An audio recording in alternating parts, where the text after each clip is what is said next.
Option trader அன்பர்கள் அனைவருக்கும் அன்பு வணக்கங்கள். ஆப்ஷன் ட்ரிக்கெட் சேனல் மூலம் உங்களை சந்திப்பதில் மிக்க மகிழ்ச்சி அடைகிறேன். நான் உங்கள் சந்தோஷ். நான் செபியில் பதிவு பெற்ற பங்காளர் கிடையாது. இது பயிற்சிக்கான காணொலி. எந்த பரிந்துரையும் நாம் வழங்குவது இல்லை.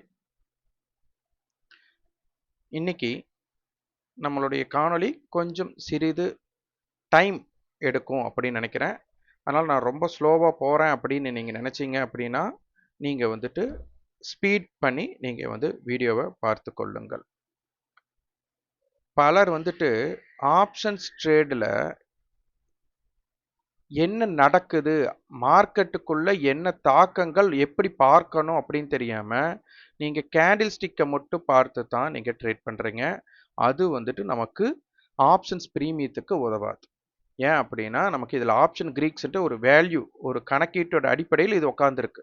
அப்போ அதை எப்படி நடக்குதுன்னு புரிஞ்சுட்டு டெய்லியும் ட்ரேட் பண்ணாமல் உங்களுக்கு ஏற்ற ட்ரேட் செட்டப், உங்களுக்கு உண்டான ரிஸ்க் ரிவார்டை வச்சு மட்டும் ட்ரேட் பண்ணிங்கன்னா நீங்கள் ஜெயிக்க முடியும். அப்போ தான் மார்க்கெட்டில் உங்களால் நிலை பெற முடியும். அது இண்டெக்ஸுங்கிறது ரொம்ப டிகே வேல்யூ ஜாஸ்தியாக, தீட்டா வேல்யூ சீக்கிரமாக கரையும். அதை நீங்கள் புரிஞ்சுக்கணும். எதற்காக ஒரு ஸ்ட்ராட்டஜியை பில்ட் பண்ண சொல்கிறோம் அப்படிங்கிறத நீங்கள் புரிஞ்சுக்கணும். இது ஏப்ரல் 18ஆம் தேதி ஃப்ரீ வெபினார் எடுக்கும்போது எதுக்கு ஸ்ட்ராட்டஜி முக்கியம்னு சொல்லியிருப்பேன். ப்ரூஸ்லி அவர்கள் ஒரு கோட் பண்ணியிருப்பாரு. ஒரு கிக்கை ஒரே ஒரு அவங்க என்ன ஒரு இதோ அந்த ஒரே கிக்கை மட்டும் 10,000 தடவை ஒருத்தர் பயிற்சி செய்தவனா அவரை பார்த்து எனக்கு பயம். ஆனால் 10,000 கிக்குகளை ஒரு முறை மட்டும் பயிற்சி பண்ணா அப்படின்னா அவன் நமக்கு பயம் இல்லை. இதை மகாபாரதத்தில் பார்த்தீங்கன்னா நமக்கு அபிமன்யுன்னு சொல்லுவாங்க. அபிமன்யு ஒரு விஷயம் பாதி தெரியும், அதுக்கு பாதி மேலே தெரியாது. அப்போ என்ன ஆகும்? ஒரு ஃபெயிலியர் தான் வரும். அப்போது ஒரு ஸ்ட்ராட்டஜி உங்களுக்கு எதிரானவர் பலவீனமாக இருக்கணும், நீங்கள் ஸ்ட்ராங்காக இருக்கணும் அப்படிங்கிறது தான் இது. அதான் பார்த்தீங்கன்னா சில விஷயங்களை நம்ம புரிஞ்சுக்கணும். அப்போது நம்ம ஒரு ஸ்ட்ராட்டஜி பில்ட் பண்ணணும். நம்ம இங்கே பணம் இருக்குது அப்படின்ட்டு ட்ரேட் பண்ணுறதுக்கு வரக்கூடாது. இது காலையில் மெம்பர்ஷிப்புக்கு கொடுத்தது. இது நேற்றைய டேட்டா. இங்கே என்னன்னா சில விஷயங்கள் டேட்டா அனலைசிங் பற்றி சிலருக்கு தெரியறதில்ல. நம்ம கிட்ட பணம் இருந்தால் மட்டும் பத்தாதுங்க ட்ரேட் பண்ணுறக்கு. சில விஷயங்கள் பொறுமை காக்க வேணும். எப்போ பண்ணணும், எப்போ பண்ணக்கூடாது அப்படிங்கிறது தெரியணும். அப்போ ஒரு வின்னிங் ப்ராபபிலிட்டி எங்கே அதிகமாக இருக்குது அப்படிங்கிறது தெரியணும். நேற்றைய காணொலியில் சில விஷயங்களை நம்ம பார்த்துருப்போம். இந்த 24,600 அப்படிங்கிற இடம் க்ளோசிங் பார்த்தீங்கன்னா கால் செல்லர் பேனிக் பிளேஸில் போய் முடிஞ்சிருந்தாங்க மார்க்கெட். அப்போ அந்த பேஸில் நம்ம இந்த டேட்டாஸ் நம்ம கிட்ட இருந்தது. இந்த டேட்டாஸை வச்சு தான் இதை மார்க் பண்ணியிருக்கிறோம். இது பார்த்தீங்கன்னா காமன் ஏரியா 24,600 கால் புட்டோட இது. இந்த இடம் பார்த்தீங்கன்னா அதாவது ஒரு டிராஃபிக் ஜோன் மாதிரி 24,200 காலுடைய லோவை ஆட் பண்ணி 24,566 24,850 புட்டோட லோவை மைனஸ் பண்ணி 24,530. ஸோ அதற்காக இந்த பேஸ்டு இது ஒரு பேரல் ஏரியா. இந்த ஏரியா காலையிலேயே நம்ம கொடுத்துருந்தோம். இந்த பேரல் ஏரியா ஒரு மிட். இது நம்மளா கண்டுபிடிச்ச பேரல் ஏரியா.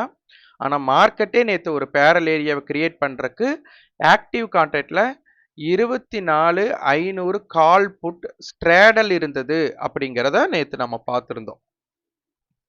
அப்போ 24,500க்கு மேல் இருப்பதும் கீழ் இருப்பதும் மார்க்கெட் முக்கியம். அப்போ 24,500 கால் புட்டோட ஹைக்கு மேலே இருந்தால் மார்க்கெட் ஏறுவதற்கு வாய்ப்பாகும்.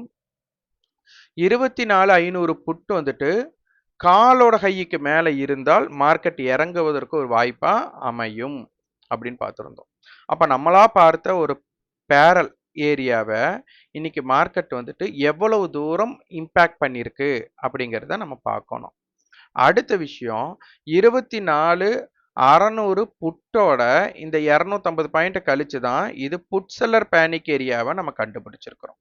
இப்போ அந்த இடத்துல இப்போ என்ன தெரியுங்களா உங்ககிட்ட இருக்கிற விஷயம், மார்க்கெட்டில் ஏதாச்சும் ஒரு இடத்துல நான் ஒரு முடிவு எடுப்பேன். ஒன்று பை எடுப்பேன், இல்லை செல் எடுப்பேன். அப்போ இந்த call seller put seller panic பிளேஸில் நான் என்ன முடிவெடுப்பேன், இந்த பேரல் ஏரியாவில் நான் என்ன முடிவெடுப்பேன். இந்த மாதிரி நீங்கள் ஒரு சில விஷயத்தை நீங்கள் எடுத்து அந்த இடத்துல மட்டும் ட்ரை பண்ணணும். ஒன்று பை பண்ண போகிறீங்க, ஒன்று ஒரு இடத்துல இந்த இடத்துல பாருங்க புட் செல்லர் பேனிக் பிளேஸா? ஒன்னும் காலை பை பண்ணுவீங்க, இல்லைன்னா புட்டை பை பண்ண போறீங்க. இல்ல செல்லரா இருக்கிறீங்க அப்படின்னா இந்த இடத்துல புட்டை செல் அடிக்க போறீங்க, இல்லைன்னா காலை செல் அடிக்க போறீங்க. இந்த விஷயம் தான் இந்த 4 தான் இங்க நடந்திருக்கும். இது தவிர வேற ஒண்ணுமே நடக்கறதுக்கு அங்க வாய்ப்பு இல்ல. அப்போ ஒருத்தருக்கு ப்ராஃபிட். இப்போ மார்க்கெட் மேல போச்சுன்னா புட்டை செல் அடிச்சவங்களுக்கும் காலை பை அடிச்சவங்களுக்கும் ப்ராஃபிட் வரும். இதே மார்க்கெட் வந்து நமக்கு இம்பேக்டட் கீழே போனாங்கன்னா கால் செல்லருக்கும் புட் பையருக்கும் ப்ராஃபிட் வந்திருக்கும். இது இப்படித்தான் நடக்க போகுது. அதனால தான் ஒரு ஸ்ட்ராட்டஜி பில்ட் பண்ணும்போது இங்க பாருங்க, நம்ம இது கொடுத்துருந்தது வந்து இந்த ஃப்ரீ வெபினார்ல கொடுத்துருந்தது. இதுதான் நமக்கு டேட்டா. என்னெல்லாம் டேட்டா நமக்கு இருக்கும்? ஒன்று ப்ரீவியஸ் க்ளோஸ் மாறாது. அதே மாதிரி வீக்லி க்ளோஸும் மந்த்லி க்ளோஸும் மாறாது. ஓப்பனில் இதெல்லாம் இந்த டேட்டாஸ் எல்லாம் மாறாதா? இந்த இடத்துல மட்டும் நான் என்ன முடிவு எடுக்க போகிறேன்? அவ்வளோதான். இந்த இடத்துல வந்தால் நான் பை பண்ணணும் இல்லை செல் பண்ணணும். எந்த இடத்துல ரிஸ்க் ரிவார்ட் நீங்கள் வேறு எதுவுமே பார்க்க வேண்டாம். மார்க்கெட் இங்கிருந்து திரும்புறானா, அங்கிருந்து திரும்புறானா, இப்படி போகிறானா, அப்படி போகிறான். நான் ட்ரேடு பண்ணால் இந்த மாதிரி இடங்கள்ல நான் ட்ரேட் பண்ண போகிறேன். ஒரே ட்ரேடு தான் பண்ணுவேன். என்னோட ரிஸ்க்குக்கு உண்டான ரிவார்டு நான் என்ன வைக்க போகிறேன்? அவ்வளோதான் கான்செப்டை நீங்கள் வச்சு ஒன்னையவே தொடர்ச்சியாக பண்ணிட்டு இருந்தாலே போதும். இப்போ நமக்கு வந்து பார்த்தீங்கன்னு வச்சுக்கோங்க, லோ டே லோ கட்ட வந்தாச்சு. அதாவது எஸ்டர்டே லோ. இந்த எஸ்டர்டே லோ பார்த்தீங்கன்னா உங்களுக்கு தெரியும். பாருங்க, மார்க்கெட் வந்து எஸ்டர்டே லோ கட்ட வந்துட்டான். எஸ்டர்டே லோ கட்ட வந்தாச்சுனாலே நமக்கு என்ன ஆகணும்? ஒன்று மார்க்கெட் கீழே போகணும், இல்லைன்னா மார்க்கெட் வந்துட்டு மேலே போகணும். அப்போ இந்த இடத்துல ஒன்று கால் பையராக ட்ரை பண்ணியிருப்பீங்க, இல்லைன்னா புட் பையராக ட்ரை பண்ணியிருப்பீங்க. இல்லை காலை செல் அடிச்சிருப்பீங்க, புட்டை செல் அடிச்சிருப்பீங்க. இந்த 4 பேருக்கு தான் இங்கே ட்ரேட் பண்ண போகிறீங்க. அப்போ மார்க்கெட் எஸ்டர்டே லோவை கட் பண்ணால் என்ன வேணும்? செல்லிங் ப்ரெஷர் வேணும். அப்போ மார்க்கெட்டில் செல்லிங் ப்ரெஷர் இருக்கா இல்லையா அப்படிங்கிறத பார்த்துருக்கணும். அப்போ உங்களுக்கு தெரிஞ்ச விஷயத்த முதல் ஹிண்ட்டாக எழுதுங்க. இன்னைக்கு பார்த்தீங்கன்னா இந்தியா விக்ஸ் வந்து பாசிட்டிவ். காலையில் 10 மணிக்கு இது கோடுங்க. உங்களுக்கு பார்த்தா தெரியும் இந்தியா விக்ஸ் பாசிட்டிவ். அப்போ என்ன அர்த்தம்? செல்லர் வந்து பயத்தில் இருக்காங்க. கால் செல்லராக இருந்தாலும் சரி, புட் செல்லராக இருந்தாலும் இருக்காங்க.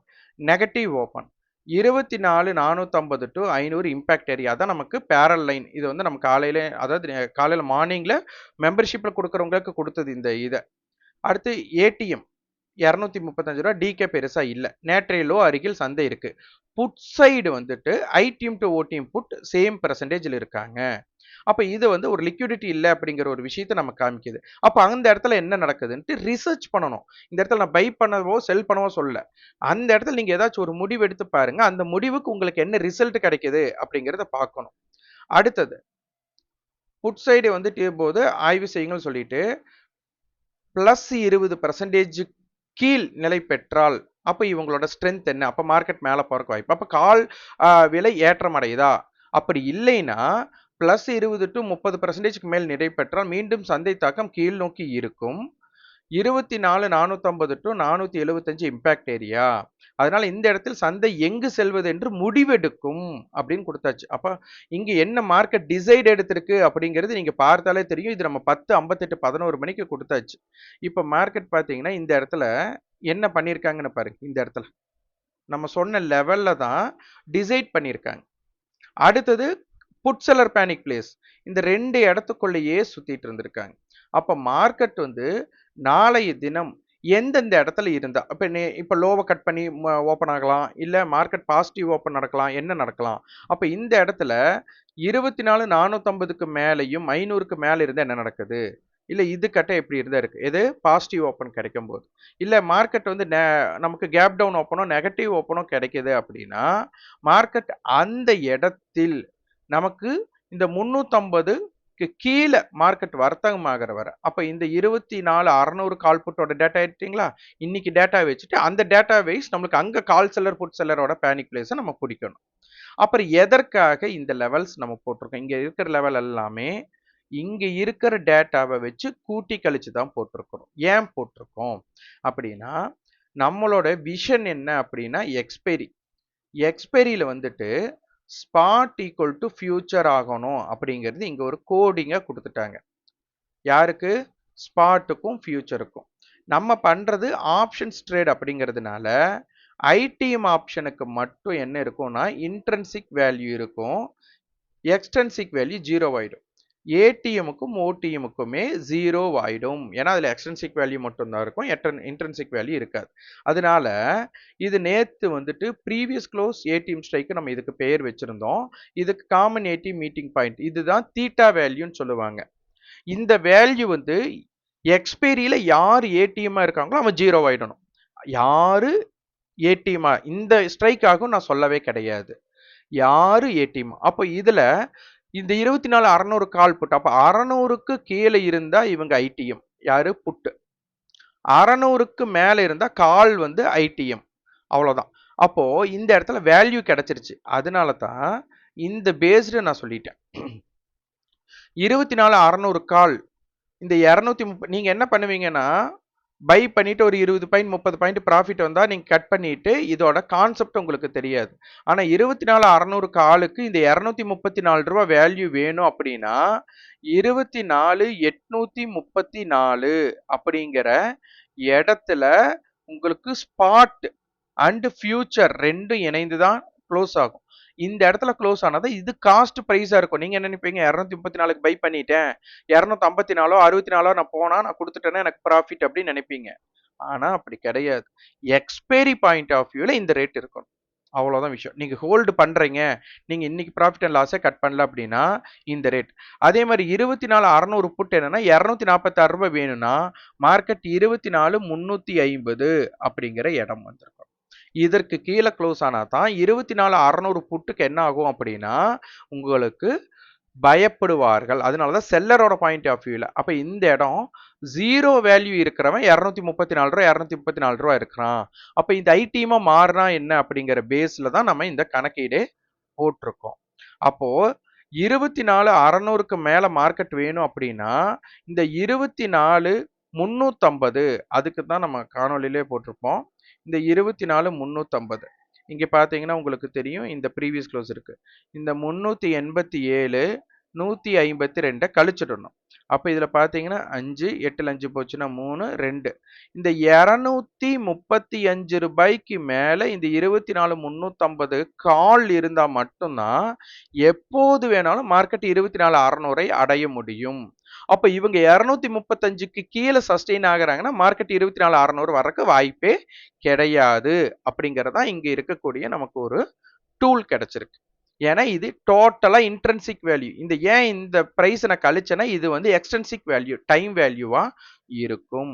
இப்ப மார்க்கெட் 24,350க்கு கீழே போயிட்டாங்கன்னா உங்களுக்கு நல்லா புரிஞ்சுக்கோங்க, புட்டு வந்து ஐடிஎமா மாறிடும். அப்போ இந்த காலுக்கு மதிப்பே இல்லை, ஏன்னா இது 0 வேல்யூவா கன்சிடர் பண்ணப்படும்.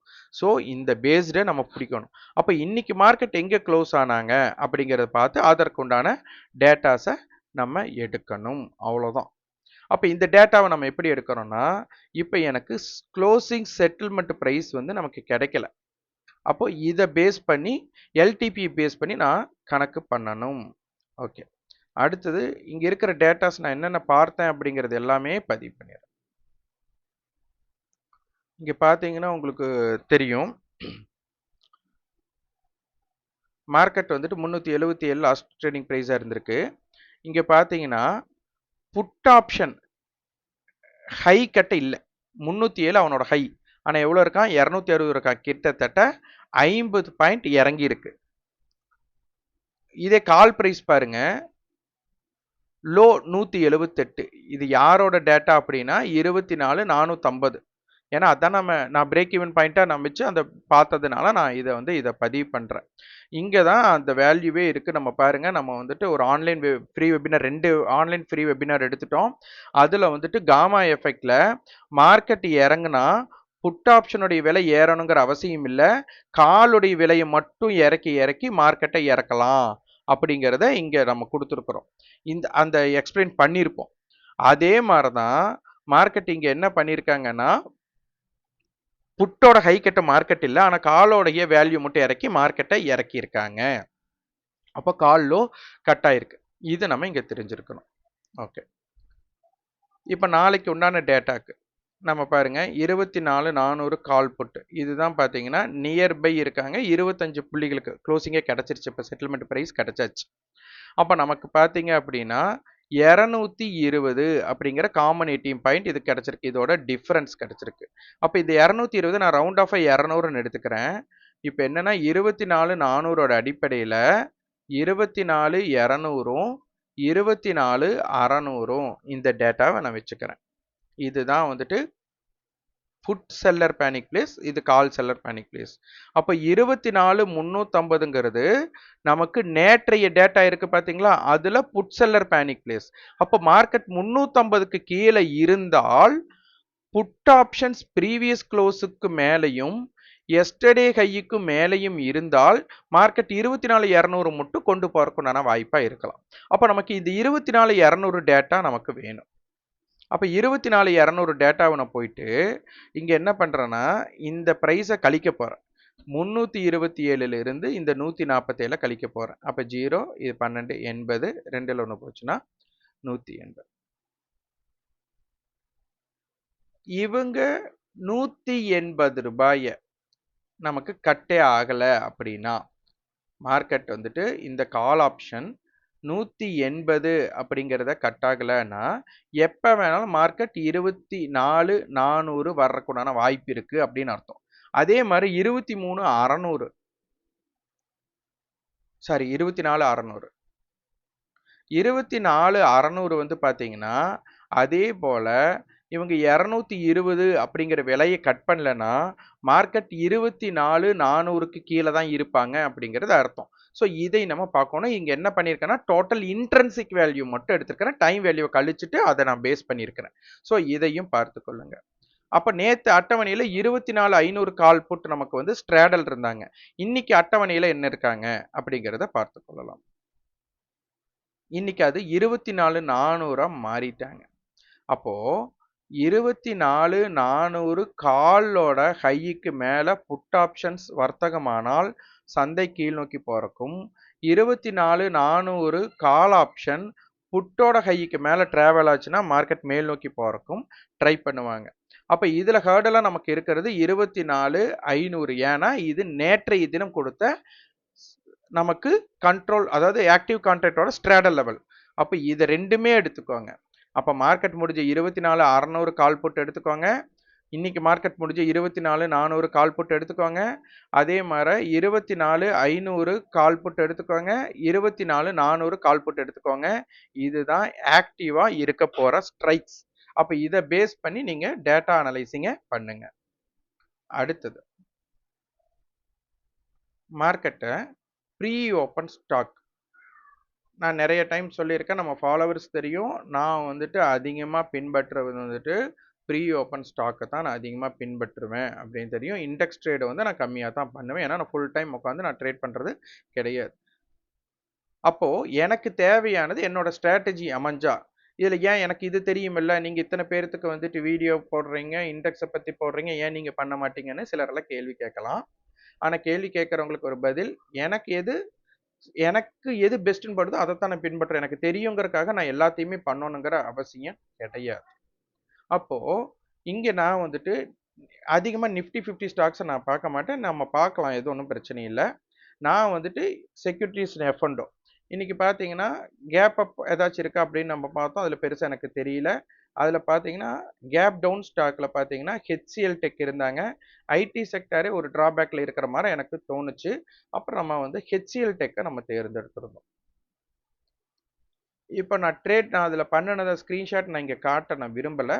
நீங்கள் உங்களுக்கு அது பெஸ்ட்டாக இருக்கா, நீங்கள் அதில் லாஸ் அண்ட் ப்ராஃபிட் எப்படிங்கன்னா உங்களுக்கு இதை வந்து தப்பான முடிவு எடுத்துட்டிங்கன்னா பெரிய லாஸ் வந்துடும் இதில். அவ்வளோதான். இதில் அது பெரிய பிரச்சனை என்னன்னா, ஏன்னா நம்ம கேப் அப் கேப் டவுனை தான் எடுக்கிறோம். அதனால call seller put seller, call seller gap அப்பில் கால் செல்லர் பேனிக் ஆகணும், கேப் டவுனில் புட் செல்லர் பேனிக் ஆகணும். சப்போஸ் புட் செல்லர் பேனிக் ஆகலைன்னா கால் செல்லருக்கு அங்கே ப்ராஃபிட்டில் இருப்பாங்க.